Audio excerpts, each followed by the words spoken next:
जम्मू में आज आतंक पीड़ित परिवारों के लिए उम्मीद की एक नई किरण दिखाई दी है। उपराज्यपाल मनोज सिन्हा ने 82 लोगों को सरकारी नौकरी के नियुक्ति पत्र सौंपे हैं, जिनमें 41 परिवार ऐसे हैं जिन्होंने आतंकवाद में अपने अपनों को खोया। एलजी मनोज सिन्हा ने कहा कि अब जम्मू कश्मीर में आतंक पीड़ितों की आवाज नहीं दबेगी, बल्कि उन्हें सम्मान और न्याय मिलेगा। उन्होंने साफ कहा कि चाहे आतंकी बॉर्डर के इस पार हो या उस पार, किसी को नहीं बख्शा जाएगा। नियुक्ति पत्र पाकर कई पीड़ित परिवारों ने अपने दर्द भरे किस्से सुनाए। किसी ने बचपन में अपने पिता को खोया तो किसी ने मां को गोलियों की बौछार में खो दिया। एलजी मनोज सिन्हा ने माना कि पहले इन परिवारों के साथ दोहरी मार होती थी, आतंकियों का जख्म और सिस्टम की बेरुखी देखी गई, लेकिन अब तस्वीर बदल चुकी है।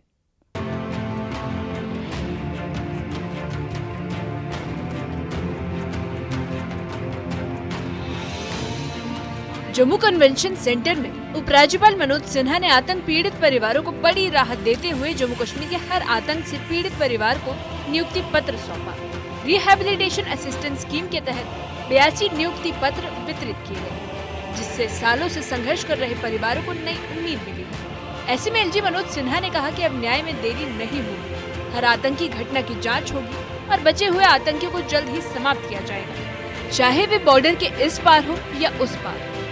सभी टेरर विक्टिम केसेस में इन्वेस्टिगेशन होगा, टेरर केसेस में इन्वेस्टिगेशन होगा, बल्कि ये भी सुनिश्चित किया जाएगा कि आतंकवादी और उनके सहयोगी चाहे इस तरह हों या सीमा पार हों, उन्हें उनके जघन्य अपराध की कड़ी से कड़ी सजा जरूर मिले। मैं इसे जम्मू कश्मीर में न्याय के एक नए युग की शुरुआत कहना चाहूंगा। अनमोल जिंदगियां सिर्फ आंकड़ों और सरकारी फाइलों में सिमट कर रह गईं थी और जो परिजन दशकों से सिर्फ वादों के भरोसे जीवन काट रहे थे, उनका इंतजार अब समाप्त हो गया है। उनके रिहेबिलिटेशन के लिए जम्मू कश्मीर का प्रशासन पूरी तरह से समर्पित है और समर्पित भाव से काम कर रहा है। और ये आज फिर मैं इस सभागार में दोहराना चाहता हूं, मैं जानता हूं कि और भी मामले हैं, लेकिन कोई गलत नियुक्ति न हो इसके लिए थोड़ा समय लगता है। और मैं फिर से कहना चाहता हूं कि एक भी जेन्युइन केस ऐसा नहीं बचेगा जिसे नियुक्ति न मिल जाए, जो टेरर विक्टिम फैमिली। नियुक्ति पत्र पाने वालों की कहानियों ने पूरे सभागार को भावुक कर दिया। रामबन के जीवन लाल ने बताया कि जब वे 6 महीने के थे, तब आतंकियों की ओर से किए गए बम ब्लास्ट में उनके पिता, जो कि एक पुलिसकर्मी थे, वो शहीद हो गए। पिता की बॉडी 3 दिन बाद कई टुकड़ों में मिली और आज मिली नौकरी उनके लिए सम्मान और संघर्ष की जीत का प्रतीक है। मेरा नाम जीवन लाल है, मैं हड़ोक तहसील डिस्ट्रिक्ट रामबन का रहने वाला हूँ। सर, मैं 6 मंथ का था जब मैंने एक अपने फादर को खो दिया था। वो एक पुलिस डिपार्टमेंट में जॉब करते रहे सर, और पुलिस फोर्स संगलदान में पोस्टेड थे। 20 जनवरी 2004 को पुलिस फोर्स संगलदान के पास मिलिटेंट्स ने एक बम ब्लास्ट किया, जिसमें मेरे फादर साहब शहीद हो गए थे। मेरे फादर साहब की बॉडी के सर पीसीज हुए थे और उनकी जो एक टांग थी वो तीसरे दिन मिली थी। और मेरे फादर साहब की बॉडी का एक पीस उठा के एक वुडन ट्रंक में उनका अंतिम संस्कार किया था। और सर उसके बाद मेरी फैमिली में मैं और मेरे मदर थे, और हमारे पास उस टाइम कुछ भी नहीं था सर खाने के लिए, और मेरे मदर खुद भूखे रहे और मुझे खिलाया और मुझे पढ़ाया। सर मैं थैंक यू बोलना चाहता हूँ एलजी सर को। सर अगर आप हो तो तभी ये चीज़ पॉसिबल हुई है सर। हमने इस जॉब के लिए बहुत स्ट्रगल किया था, बट हमारी किसी ने नहीं सुनी सर।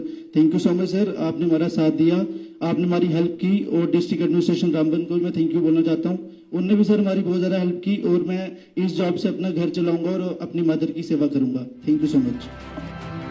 राजौरी के रजत शर्मा की कहानी भी दर्दनाक है। 2010 में आतंकियों ने एक बस पर हमला किया, जिसमें उनकी मां गोलियों की शिकार हो गई। रजत कहते हैं कि उस घटना ने उनका पूरा जीवन बदल दिया। मां की मौत ने परिवार को तोड़ कर रख दिया, लेकिन आज मिला नियुक्ति पत्र उन्हें सुरक्षा और स्थिरता की नई राह देता है। नमस्कार सभी को। ये इंसिडेंट 11 अगस्त 2010 में हुआ था, जब एक पुंछ से बस रवाना होती है सिविलियंस की जम्मू की तरफ। डीकेजी जो रास्ते में जगह आती है, वहां पे मिलिटेंट्स का ग्रुप सिविलियंस बस के ऊपर फायरिंग स्टार्ट कर देता है, जिसपे 5 से 6 सिविलियंस मारे जाते हैं। उनपे एक मेरी मदर भी थे। उस इंसिडेंट के बाद जब वो इंसिडेंट हुआ तब मैं 9 साल का था और मेरा बड़ा भाई 13 साल का। जिस उम्र पे एक माँ की गाइडेंस मिलनी चाहिए, उस उम्र पे हमें वो गाइडेंस नहीं मिली। मेरे पापा एक बस ड्राइवर थे, अगर वो फैमिली की तरफ ध्यान दे दे तो फाइनेंशियली इश्यू काफी क्रिएट हो जाते थे हमारी फैमिली में। तो काफी चैलेंज फेस करने के बाद हम आगे बढ़ते गए, पर दिमाग में एक ही क्वेश्चन अराइज होता था कि क्या इस केस की कभी सुनवाई होगी। तो थैंक यू एलजी सर कि आपने इन केस को वापस ही ओपन करके इनकी सुनवाई की। और साथ में मैं थैंक्स करना चाहूंगा हमारे डिप्टी कमिश्नर अभिषेक शर्मा जी का, जिन्होंने हमारे साथ कोऑपरेट किया, उनकी पूरी टीम ने। कोई भी लापरवाही या किसी भी तरीके से कहते हैं कि गवर्नमेंट अगर कहीं भी जाओ तो काफी चक्कर लगाती है, बट ऐसा इस केस में कभी भी नहीं हुआ।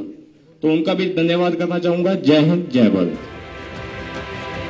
एलजी मनोज सिन्हा ने कहा कि दशकों तक आतंक पीड़ित परिवारों की आवाज दबाई जाती रही। एक तरफ वे आतंकवाद के शिकार थे और दूसरी तरफ सरकारी प्रणाली की उपेक्षा ने उनकी मुश्किलें और बढ़ा दी। 41,949 नागरिक अब तक आतंक और अलगाववादी नेटवर्क की कीमत चुका, लेकिन अब तस्वीर बदल चुकी है।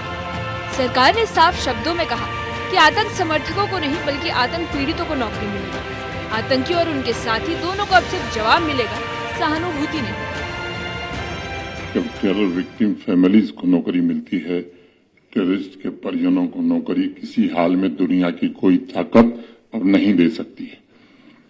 मैं उनसे कहना चाहता हूं कि अपनी आंखों से पट्टी हटाइए। कुशासन और आतंक के दिन समाप्त हो गए। आतंकवादी और उनके परिजनों को सिर्फ अब गोली मिलेगी, टेरर विक्टिम के आश्रितों को न्याय और नौकरी दोनों मिलेगी।